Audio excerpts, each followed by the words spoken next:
Bonjour à tous et bienvenue dans votre émission pour un déconfinement réussi, ce qu'il faut savoir. Aujourd'hui, on va aborder deux sujets. D'abord, la rentrée universitaire, toujours plus chère. Et pour cause, les associations étudiantes ont fait les comptes. Selon la Fédération des associations générales étudiantes, le coût de la rentrée à l'université s'élèvera en moyenne cette année à 2 361 €.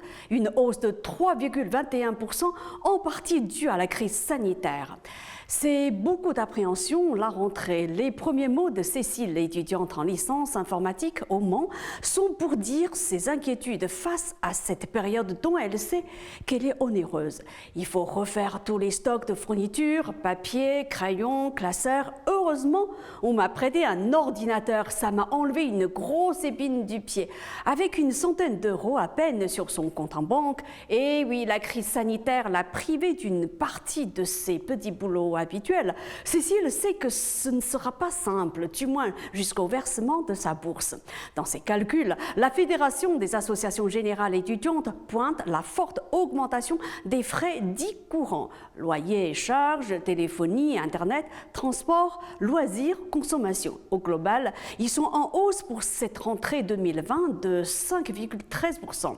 Le logement reste le principal poste de dépense des étudiants, autour de 660 € en moyenne en Île-de-France, contre 490 € dans les autres régions. Viennent ensuite la consommation et la complémentaire santé, le matériel pédagogique, des droits d'inscription et le transport. Enfin, pour cette rentrée universitaire 2020, la crise sanitaire est passée par là.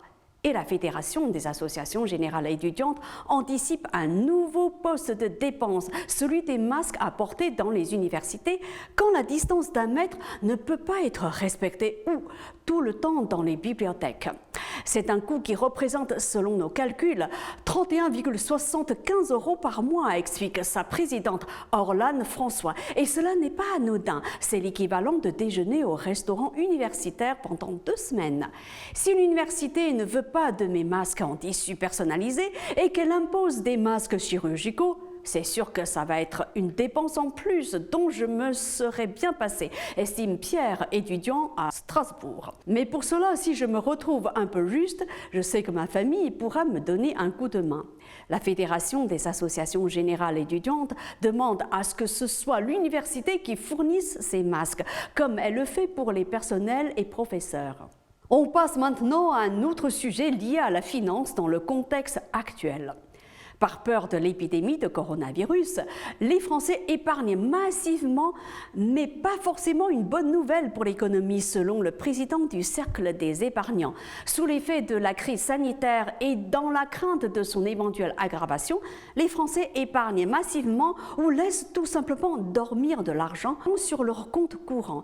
C'est ce que l'on appelle les dépôts à vue. 27% par exemple chez BNP Paribas, 18% chez Société Générale.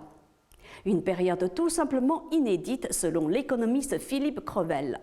La montagne de cash dont disposent les ménages français est historique.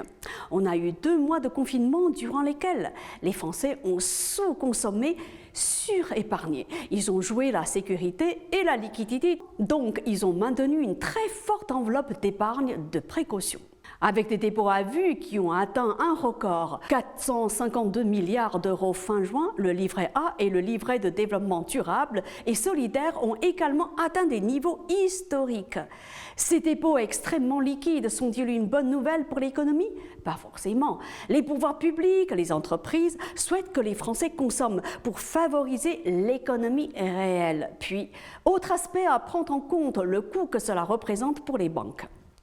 Des dépôts à vue, aujourd'hui, ça coûte cher. Le taux d'intérêt applicable par la Banque centrale aux banques sur les dépôts est de moins 0,5%. Cela veut dire que les banques doivent payer 0,5% sur les dépôts non utilisés. C'est la fin de cette émission. Merci à vous de l'avoir suivi. À demain.